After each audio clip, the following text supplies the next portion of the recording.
참 좋은 안식일입니다. 다시 확산되고 있는 코로나19 가운데 지난 한 주일 동안 우리를 지켜주시고 거룩한 안식일의 쉼과 교제 가운데로 초청해 주신 하나님께 진심으로 감사를 드립니다.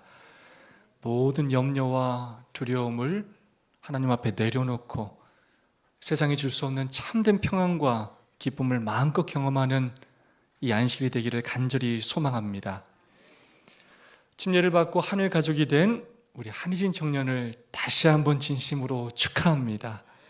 앞으로 하나님의 도구로 귀하게 쓰임을 받는 종이 되시기를 간절히 소망합니다.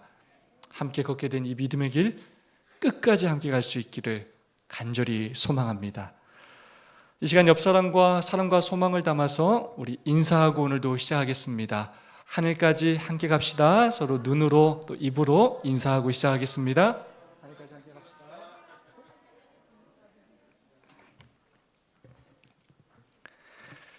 지난 5번의 말씀 동안 저희는 예수님의 위대한 질문이라는 주제로 말씀을 함께 나누었습니다.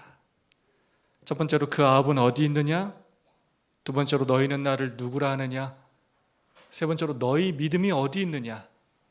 네 번째로 너희도 가려느냐? 다섯 번째로 내게 무슨 상관이냐를 살펴보았습니다. 오늘은 예수님의 위대한 질문 시리즈 마지막 시간입니다. 오늘 마지막으로 함께 살펴볼 예수님의 질문은 바로 내가 낫고자 하느냐? 입니다. 이 말씀은 예수님께서 베데스다에 38년 된 중풍병자에게 하신 질문입니다. 그러나 사실 이 말씀은 오늘 죄된 세상에서 죄의 질병 가운데 살아가는 오늘 우리들에게도 하시는 질문이기도 합니다. 이 질문이 오늘 우리의 삶에 어떤 의미가 있는지 이 시간 함께 살펴보도록 하겠습니다. 도박으로 애초 살던 지역을 떠나 강원랜드 카지노 인근에서 노숙을 하는 사람들의 절반은 자살을 생각한 적이 있는 것으로 나타났습니다. 이들은 정신적으로 매우 불안정할 상태일 가능성이 커서 대책 마련이 시급하다는 지적입니다. 김지수 기자입니다. 강원랜드 카지노 노숙자 2명 중 1명은 자살을 생각한 적이 있다는 조사 결과가 나왔습니다. 10명 중 1명 이상은 자살 계획도 세웠으며 특히 100명 중 4명은 자살 시도까지 했던 것으로 나타났습니다. 한국도박문제관리센터가 지난해 6월 강원랜드 주변 지역의 체류기간이 6달 이상인 300명을 대상으로 조사한 결과 자살을 생각한 적이 있는가라는 질문에 42%가 있다고 답했습니다. 자살을 생각하는 이유는 경제적 문제가 80% 가까이로 대부분이었습니다. 자살 생각은 도박을 할 때보다 끄는 후에 더 자주 하는 것으로 조사됐습니다. 도박에 한참 빠져 있을 때는 돈을 딸 수 있다는 희망이 있고 도박 외에 다른 것을 생각할 여유가 없지만 도박을 끄는 후에는 후회, 절망 등으로 자살 생각을 더 자주 한다는 게 이유입니다. 또 체류 기간이 길수록 자살 생각을 많이 했습니다. 강원랜드 주변에서 노숙하는 사람들은 많을 때는 2,000명이 넘을 정도이며 현재 추산 인원은 500명에서 700명입니다. 이들은 정신적으로 매우 불안정한 상태일 가능성이 커 대책 마련이 시급하다는 지적입니다. 연합뉴스TV 김지수입니다. 참 불쌍한 사람들이 많이 있습니다. 일확천금을 꿈꾸며 고향과 가정과 직장을 나왔던 그들이 카지노에서 모든 것을 다 잃고 이제는 카지노 주변에서 노숙자로 살아가고 있습니다. 많을 때는 2,000명, 그리고 보통 500명에서 700명 정도가 그 카지노 주변에서 노숙자로 지내고 있다고 합니다. 집에 가지도 못하고, 아니 집까지 다 날려서 갈 집도 없고 볼 면목도 없고 이제 여기저기 돈을 안 끌어 쓴 곳이 없어서 도와줄 사람도 없고 아무런 희망도 없이 그렇게 노숙자로 하루하루 살아가고 있는 것입니다. 그중 절반 정도가 자살을 생각한다는 것입니다. 여러분 그런 마음이 충분히 들겠어요? 안 들겠어요? 그런 마음이 들 수밖에 없는 상황이에요. 죽지 못해 살고 있는 것입니다. 근데 왜 못 죽느냐? 못 죽는 이유가 무엇이냐? 아직도 그들은 그곳에 희망을 두고 있기 때문입니다. 다른 일을 해서는 그 잃은 돈을 짧은 시간 안에 찾을 방법이 전혀 없기 때문입니다. 모든 것을 잃고도 여전히 그곳에 희망을 두며 그곳 주위를 머물며 살고 있는 것입니다. 저는 이 뉴스를 보면서 여전히 카지노 주변에서 살아가는 저 사람들을 보면서 마치 오늘 본문에 나오는 베데스다 연못 같다는 생각이 들었습니다. 이 베데스다 또한 마찬가지였습니다. 예루살렘 양문, 이 양문이라는 말은 양이 제사를 위하여 오가는 문을 의미합니다. 그 양문 곁에 베데스다라는 연못이 있었습니다. 이 베데스다라는 말은 두 개의 단어가 합쳐져서 만들어진 단어입니다. 베이트라는 말과 헤세드라는 말이 합쳐진 단어입니다. 베이트라는 말은 히브리어로 집을 뜻하는 단어이고요. 여러분이 잘 아시는 것처럼 벳엘이라는 말은 베이트는 집이고 엘은 하나님, 그래서 베델은 하나님의 집이라는 뜻입니다. 그리고 이 헤세드라는 말은 자비, 은혜라는 뜻의 단어입니다. 그러므로 베데스다라는 말은 은혜의 집 또는 자비의 집이라는 뜻입니다. 제가 베데스다를 직접 갔는데 그때는 별 생각 없이 갔다가 영어로 베데스다를 쓴 걸 보고 깜짝 놀랐어요. 영어로는 어떻게 되냐면 BETHSDA인데 재미있게도 이 베데스다라는 영어를 자세히 나누어서 보면 세 개로 나누면 어떻게 되냐면 B, 더, SDA. 뭐가 되라고요? 우리 제7일 안식일 예수 재림교인이 되어라 라는 뜻이 됩니다. 은혜의 집, 자비의 집에 가기 위하여 재림교인이 되어라. 재밌죠? 저는 나름 이렇게 해석하기를 좋아합니다. 많은 사람들이 은혜를 얻기 위해, 자비를 얻기 위해 이곳 베데스다에 찾아왔습니다. 자신들이 지금까지 이루지 못한 인생의 성공을 위해, 꿈을 위해 찾아왔습니다. 다른 곳에서는 얻을 수 없는 축복을 받기 위해 찾아왔습니다. 특별히 도저히 치료할 수 없는, 어찌할 수 없는 병을 가진 사람들이 고침을 받기 위해 찾아왔습니다. 왜냐? 이곳에 대한 민간의 특별한 소문이 있었기 때문입니다. 이 연못의 물이 가끔씩 움직였는데 사람들은 이 물이 움직이게 하는 것이 천사라고 믿고 있었고, 그 물이 움직일 때 그 물에 가장 먼저 들어가는 사람은 어떤 병에 걸렸든지 낫는다고 믿고 있었기 때문이었습니다. 왜 그렇게 믿었느냐? 아마도 그 베데스다 연못이 간헐천이었던 것 같습니다. 그래서 가끔 물이 솟아오를 때가 있었던 것 같습니다. 그런데 더 이상 세상에 소망을 둘 곳이 없었던 그들이 그런 소식에 소망을 두고 그것이라도 의지해보고 싶어서 이곳에 와 노숙하면서 물이 움직이기만을 기다리고 있는 것입니다. 한 번만 잘하면, 먼저 들어가기만 하면 인생을 바꿀 수 있다는 소망을 갖고 찾아온 것입니다. 그래서 그곳에는 많은 병자, 소경, 절뚝발이, 혈기 마른 자들이 모여 있었습니다. 그러나 안타깝게도 현실은 그렇지가 않았습니다. 그들이 꿈꿔왔던 자비와 은혜, 인생 역전은 쉽게 이루어지지가 않았습니다. 수백 명의 환자들이 그곳에 있었기에 가끔 물이 한번 요동할 때면 너무나도 사람들이 많아서 자신들보다 약한 남자, 여자, 아이들을 발로 짓밟으면서 서로 앞을 다투어 나아갔습니다. 그래서 그 베데스다 연못에서 고침을 받기는커녕 밟혀 죽는 사람들이 있었습니다. 대부분 연약한 사람들은 그 못 가까이에 갈 수도 없었습니다. 서로 좋은 자리를 차지하기 위한 알력이 있었고, 그 베데스다 연못 내에서도 힘 있는 자와 힘이 없는 자, 가진 자와 못 가진 자의 경쟁과 서열이 있었기 때문입니다. 그래서 대부분의 사람들은 그곳에서 오랜 시간을 보내며 그 못 가까이에 가지도 못하고 죽었습니다. 그 못 가까이에 이르기에 성공한 사람들 역시 물에 들어가 보지도 못하고 고침을 받지도 못하고 그들 역시 그 못 가까이에서 죽고 말았습니다. 그들이 기대하는 꿈과 희망을 이루지 못하였습니다.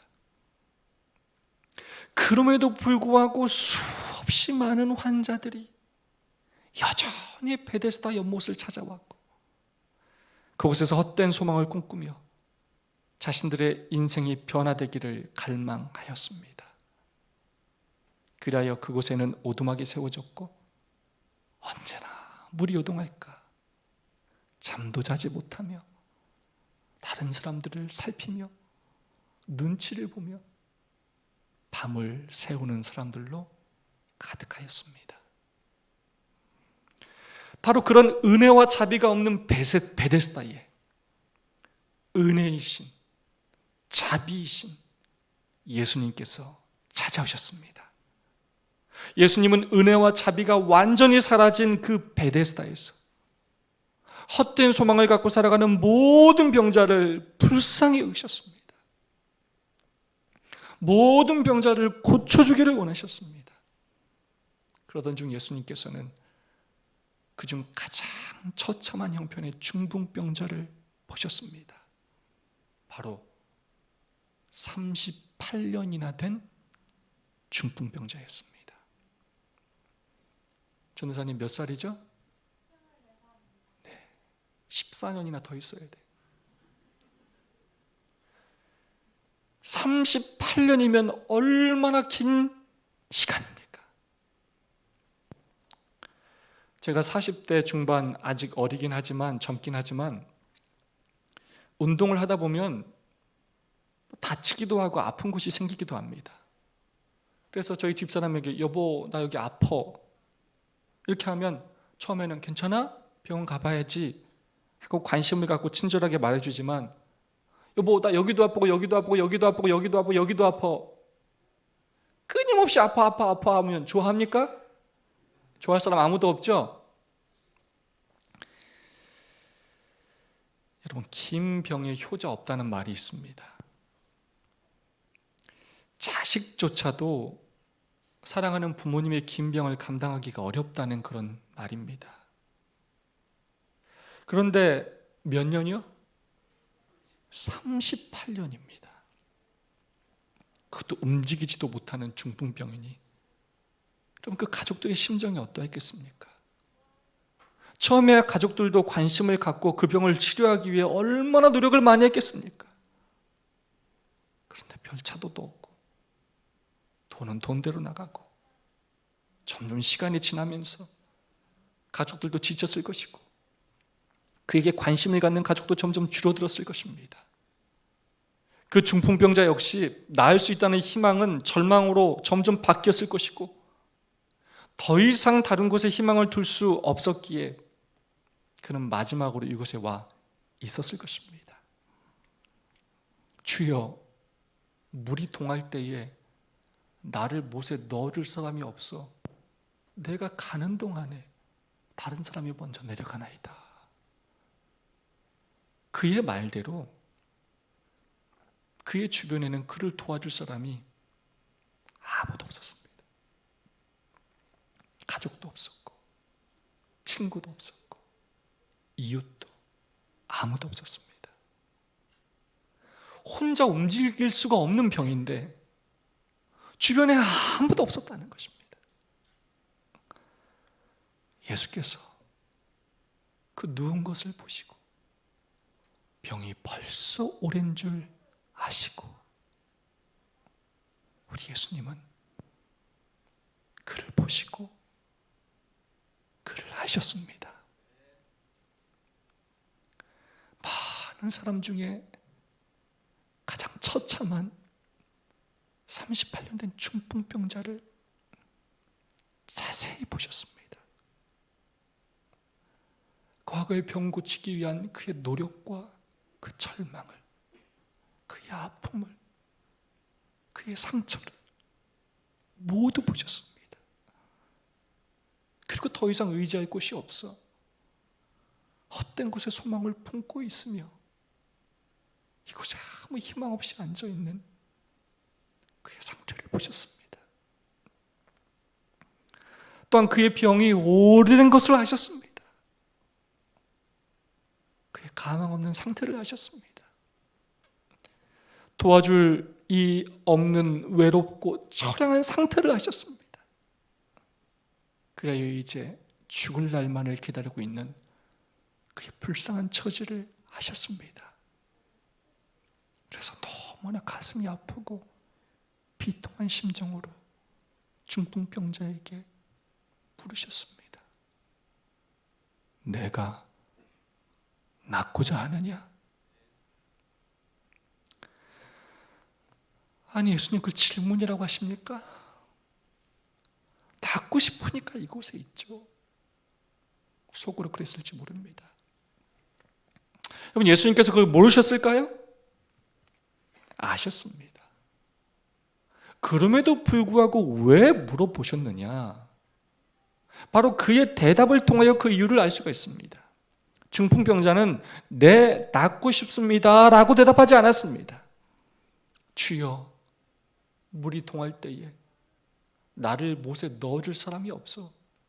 내가 가는 동안에 다른 사람이 먼저 내려가나이다. 그는 그의 나을 수 없는 현실을 이야기하였습니다. 주여, 물이 동할 때 나를 못에 넣어줄 사람이 없어서 나를 도와줄 사람이 아무도 없습니다. 저는 혼자입니다. 그래서 저는 나을 수가 없습니다. 또한 그는 그의 나을 수 없었던 과거의 경험을 이야기하였습니다. 내가 열심히 가는 동안에 다른 사람이 먼저 내려갔습니다. 예수님, 저도 최선을 다했습니다. 저도 노력 안 한 거 아닙니다. 저도 열심히 노력했지만 늘 다른 사람이 저보다 먼저 내려갔습니다. 도와줄 사람이 있는 사람이, 저보다 힘이 있는 사람이, 저보다 더 좋은 자리에 있는 사람이 먼저 내려갔습니다. 저는 낫고 싶어도 다른 사람과 경쟁이 되지가 않습니다. 저를 도와줄 사람도 없고 걸을 능력도 없고 다른 사람보다 약하고, 그리고 지금까지 너무나 많은 실패를 경험했습니다. 저는 도저히 나을 수 있는 상황이 아닙니다 라고 그가 낫지 못하는 이유를 말하였습니다. 예수님은 그런 그의 생각을 아셨습니다. 그래서 일부러 그의 관점을, 다른 관점을 갖게 하시기 위하여 질문을 하신 것입니다. 내가 낫고자 하느냐? 내가 너의 현실을 안다. 내가 너의 과거의 실패를 안다. 그래도 낫고자 하느냐?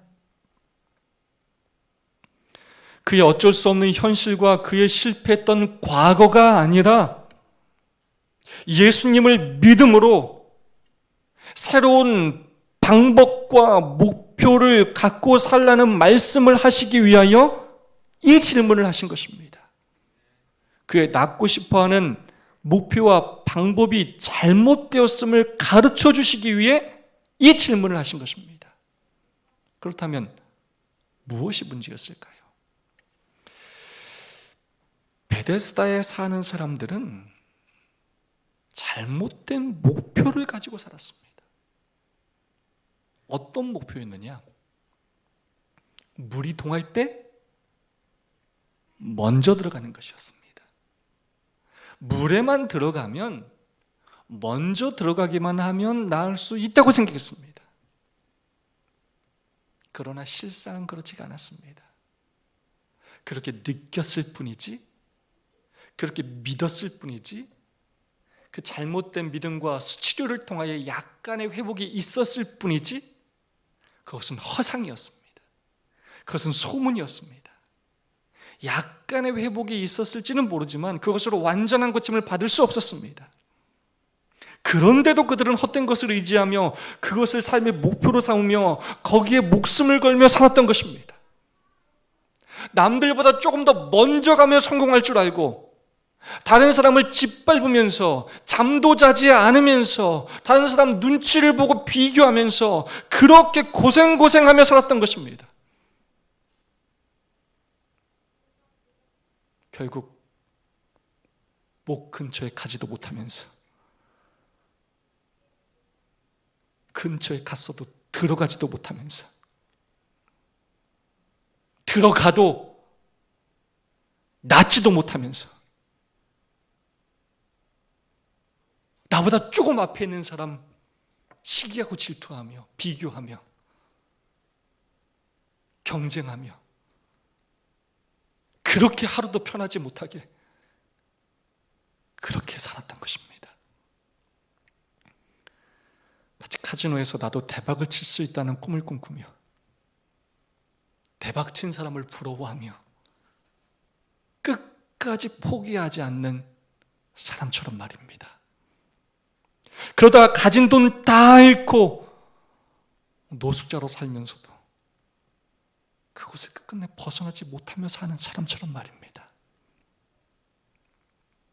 돈이 조금 더 있으면 내 인생이 무조건 행복하고 좋은 직장만 있으면 내 인생이 장밋빛이고 땅과 건물만 있으면 성공하는 것처럼 생각하는 오늘날의 사람들처럼 말입니다. 그것이 성공한 인생이라 생각하며 그 목표를 위해 잠도 자지 않으며 옆 사람 눈치 보며 남보다 먼저 달리기 위해 노력하는 오늘날의 우리들처럼 말입니다. 이 사진은 복권을 사기 위해 줄을 서 있는 모습입니다. 1등에 40번이나 당첨된 곳이에요. 논구에 있습니다. 그곳에 줄 서 있는 사람들하고 인터뷰를 했는데 뭐라고 얘기했냐면 돈 나올 곳이 없어 적금처럼 복권 산다. 토요일엔 가슴이 설렌다. 아무 살 희망이 없는데 매주 토요일마다 뭐 하나로 희망을 걸고 산다고요? 복권. 그거 사고 가슴이 설렌다는 거예요. 설레다가 또 뭐하고? 실망하고. 1시간씩 기다려 복권 산다. 그 시간이 하나도 아깝지 않고 기대되고 흥분된다는 거예요. 그렇게 복권을 사는 이유에 대해서 아둥바둥해도 삶이 나아지지 않잖아요. 지금의 이런 삶의 방법으로는 도저히 내 삶에 희망이 보이지가 않기 때문이다라고 이야기하고 있어요. 늘 복권을 판매하는 곳에서는 뭐라고 이야기하느냐? 이번 주 주인공은 당신입니다. 진짜 내가 주인공이 될 줄 알고 그 사실을 하나 믿고 오늘도 그 말에 속아 많은 사람들이 복권에 희망을 두고 돈과 시간을 투자하며 살고 있다는 것입니다. 꼭 카지노가 아니어도 꼭 복권이 아니어도 세상에 많은 사람들이 그렇게 헛된 것을 꿈꾸며 자신이 바라는 것을 이루고 소유하면 행복하고 삶의 문제가 완전히 해결될 것처럼 생각하며 그렇게 살아가고 있습니다. 베데스다에 사는 사람들의 진짜 병 두 번째는 바로 그들은 잘못된 방법으로 살았습니다. 목표에 도달하기 위해서는 남들보다 빨리 가야 한다고 생각하였습니다. 경쟁에서 승리해야 한다고 생각하였습니다. 남들보다 더 좋은 자리에 있어야 하고 남들보다 더 힘이 있어야 하고 더 빽이 있어야 한다고 생각했습니다. 그리고 기회가 있을 때는 뒤도 돌아보지 말고 어떤 수를 써서라도 다른 사람보다 먼저 가야 한다고 생각하였습니다. 남을 밟더라도, 약자가 죽더라도 남을 돌아볼 겨를도 없이 먼저 목표를 향해 나아가야 한다고 생각하였습니다. 내가 먼저 살고 봐야 한다고 생각하였습니다. 이 지긋지긋한 현재의 삶에서 벗어나려면 힘이 있어야 하고 더 많은 것을 가져야 하고 성공해야 한다고 생각했습니다. 이런 베데스다의 모습은 오늘 우리가 살고 있는 이 세상의 모습이기도 합니다. 베데스다는 이 세상의 축소판입니다. 오늘 우리의 삶이기도 합니다. 여러분, 사람들이 무엇을 성공한 삶이라고 생각하는지 아십니까? 무엇을 잘 사는 삶이라고 생각하지 않습니까? 저 사람 잘 사냐? 이렇게 말할 때는 저 사람 돈 많냐? 이걸로 따지는 거예요. 원하는 목표를 이루는 삶이라고 생각합니다. 특별히 돈을 많이 벌어서 남들보다 넉넉하게 사는 것, 그것을 성공한 삶이라고 생각합니다. 그 성공을 위해 열심히 공부하고 좋은 학교에 가려고 하고 좋은 직장에 들어가려고 합니다. 성공을 위해 서로 경쟁하고 앞서가기 위해 때로 남을 짓밟기도 하며 살아갑니다. 그것만 있으면 내 인생이 달라질 것처럼 생각하며 목을 매며 살아갑니다. 어떤 사람은 돈에, 어떤 사람은 명예에, 직장에, 건물에, 또 공부에 목을 매며 살아갑니다. 그렇게 살았음에도 불구하고 대부분의 사람은 결국 그 목표에 도달하지도 못하고, 그 목표에 도달한 몇 안 되는 사람도 그 기쁨은 잠시뿐이요, 결국 만족하지 못하고 염려와 근심 가운데 살다가 결국은 죽게 되는데, 그것만 있으면 천년만년 죽지 않고 행복한 삶을 살 것처럼 착각하며 살아갑니다. 자신의 행복을 위해 하나님과 이웃을 외면하며 앞만 보며 그렇게 살아갑니다. 잘못된 목표와 잘못된 방법으로 하나님 없이 살아가고 있습니다. 스프링벅이라는 사냥이 있습니다. 보통은 5에서 6마리에서 30여 마리의 작은 무리로 지어 산다고 합니다. 근데 갑자기 어떤 이유에 쓴지는 몰라도 속속 모여서 수천 마리나 되는 큰 집단을 이룰 때가 있다고 합니다. 근데 이 스프링벅이 집단 떼죽음을 당하는 사건들이 여러 번 발생한다는 것입니다. 무리를 이루고 형성을 하는데 얼마나 달리기가 빠르냐면 시속 94km나 될 만큼 치타조차도 그를 따라잡지 못할 만큼 빠른 발을 가지고 있다고 합니다. 그들의 습성을 연구한 결과 놀라운 사실을 발견하게 됩니다. 선천적으로 식욕을 타고난 이 스프링벅은 무리를 지으며 풀을 먹곤 하는데, 그렇게 할 때 더 많은 무리들이 모이게 되고, 뒤에서 풀을 먹던 녀석은 앞에 있는 녀석보다 조금 더 많은 풀을 먹기 위해 그 무리 떼를 벗어나진 않지만 조금 더 앞으로 빨리 달려나가고, 앞에 있던 녀석은 자기의 그 자리를 뺏기지 않기 위해서 뒤에 달려오는 스프링벅보다 조금 더 빨리 앞으로 달려나가게 된다는 것입니다. 그렇게 전속력으로 몇 마리가 뛰기 시작하면 뒤에 있는 몇백 또는 수천 마리의 스프링벅이 이제 먹는 거는 잃어버리고 뒤에서 누가 달려오는데 그보다 더 빨리 달리기 위해서 모두가 전속력으로 달리기를 시작한다는 것입니다. 뭐 하려고 처음에 달렸는데요? 풀 먹으려고 달렸는데 이제 뭘 까먹었고? 먹는 걸 까먹고, 뭐 하지 않기 위해서? 뒤에서 달려오는 스프링벅에 뒤처지지 않기 위해서 모두 전속력으로 달리기 시작합니다. 이제 그들은 목적을 완전히 잃어버리고 다만 뛰는 것 외에는 아무것도 생각하지 않고 그저 앞으로 계속해서 돌진합니다. 모래를 날리며 질주하는 그 양떼들은 어느새 사막을 건너 해안에 이릅니다. 그러나 앞선 양은 멈출 수가 없습니다.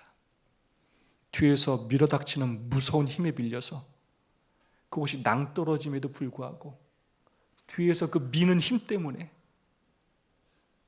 냇물이 바다로 흘러내려가듯 한꺼번에 바다로 밀려 떨어진다고 합니다. 얼마 후 바닷가엔 수백 수천 마리의 가련한 양들의 시체가 가득하다고 합니다. 이렇게 맹목적으로 이유도 모른 채 따라 뛰기만 하는 그 급한 모습을 보고 그래서 스프링벅 현상이라는 말이 생겼습니다. 왜 자신들이 뛰는지도 모른 채 남들이 뛰니까 나도 뛰어야 되는 줄 알고 그렇게 열심히 달리다가 남들이 이렇게 사니까 나도 이렇게 살아야 되는 줄 알고 그렇게 열심히 살다가 결국 몰사하는 그 사냥의 모습 속에서 오늘 우리들의 모습을 보게 됩니다. 도저히 그 질병을 치료할 수 없는 잘못된 목표와 방법으로 살아가면서도 남들이 다 그렇게 사니까 나도 그렇게 살아야 하는 줄 알고 멈추지도 않고 뒤를 돌아보지도 않고 하나님을 바라보지도 않고 그렇게 어리석은 죽음을 향해 달려가는 우리의 그 어리석은 모습을 보게 됩니다. 저는 이런 이 세상의 베데스다의 모습을 이 속담으로 표현하고 싶습니다. 도토리 기적이다. 이런 속담이. 뜻이 뭐냐면 정도가 고만고만한 사람끼리 서로 다툼을 이루는 말, 비슷비슷하여 견주어 볼 필요가 없음을 이르는 말입니다. 열심히 노력해서 연못 속에 들어갔든 연못 근처에 갔든 연못 근처에도 가지 못했든 사실 그 결과는 똑같았습니다. 다 결국 죽고 마는 것입니다. 그런데 누가 들어갔느냐? 누가 더 가까이 갔느냐? 비교하고 시기하고 질투하고 다투고 있는 것입니다. 남들보다 조금 더 많이 갔다고 기뻐하고 못 갔다고 슬퍼하고 원망하고 불평하고 비난하고 있는 것입니다. 이 세상의 삶과 비교할 수 없는 그 영생을 얻지 못하면 이 땅에서 이 짧은 삶을 사는 것은 결국 도토리 키재기인데 그 사실을 모르고 그렇게 아등바등되고 있는 것입니다. 지난 10월 25일에 삼성그룹의 회장이었던 이건희 회장이 78세의 나이로 잠들었습니다. 많은 것을 남겼어요. 대단한 재산을 남겼죠. 상속재가 10조가 넘을 정도로 대단한 일을 했지만 삼성을 어마어마한 규모로 성장시켰지만 결국 죽었습니다. 이 세상에 그에 대한 다양한 평가가 있지만 결국 하나님께서 그를 평가하시고 심판하실 것입니다. 그분의 죽음에 대한 여러 기사들이 쓰여졌고요. 여러 댓글들이 달렸는데 제가 인상적인 댓글 두 가지만 좀 소개하겠습니다. 돈이 아무리 많아도 죽음 앞엔 누구나 똑같네. 여러분 동의하십니까? 그렇게 갑분은 안 죽는 줄 알았는데 안 죽어요? 죽어요. 이건이면 대통령 주치 수준으로 관리받았을 텐데 의외로 오래 못 사네. 여러분들 그런 생각 혹시 하지 않으셨습니까? 삼성병원 어떤 병원입니까? 대단한 병원을 가지고 있고 대단한 의사들을 가지고 있음에도 불구하고 78세 요즘 수명으로 하면 그렇게 긴 삶을 살지 못하고 죽고 말았어요. 예수님이 없다면 돈을 얼마를 가졌든 공부를 얼마를 했든 얼마나 많은 것을 이루었든 결국은 그것이 우리를 살게 하는 것이 아니고 마침내 죽을 수밖에 없는 인생들인데, 죽음을 향해 하루하루 달려가는 인생들인데, 결국 도토리의 기재기인데, 먼 넓은 시각으로 보면 비슷비슷하여 견주어 볼 필요도 없는 인생들인데, 그것으로 서로 비교하며 잘났네, 못났네, 성공했네, 실패했네, 다투며 울고 웃고 싸우며 살고 있는 것입니다. 그 사소한 것을 위하여, 그 짧은 것을 위하여 하나님을 외면하고 믿음을 포기하고 헛된 것에 눈을 돌리며 살아가고 있는 것입니다. 그게 잘 사는 줄 알고, 그렇게 살면 내 삶이 나아지는 줄 알고 그렇게 살아가는 것입니다. 그런 중풍병자에게, 그런 우리에게 예수님께서 말씀하십니다.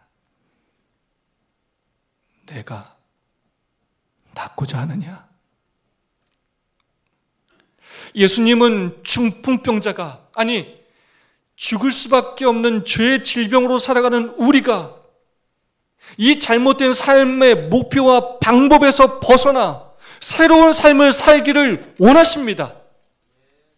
예수님을 믿는다고 하면서도 여전히 헛된 것을 꿈꾸며 바라보며 그것들을 쫓아가며 부러워하며 사는 우리에게 새로운 삶의 목표와 방법으로 살기를 원하십니다.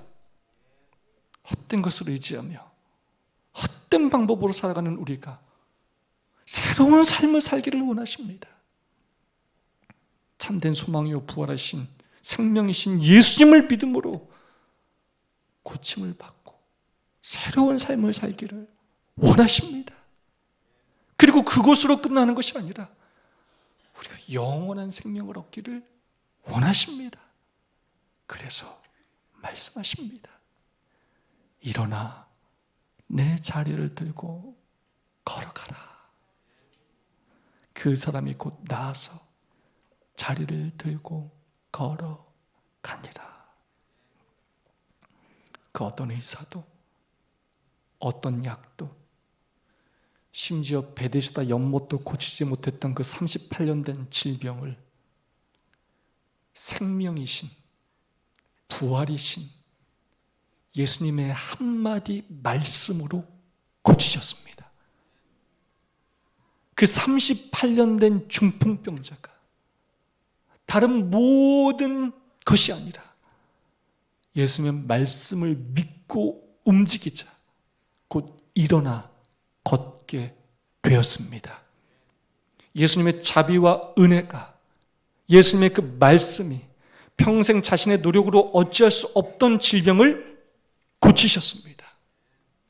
오늘 예수님께서 우리에게 말씀하십니다.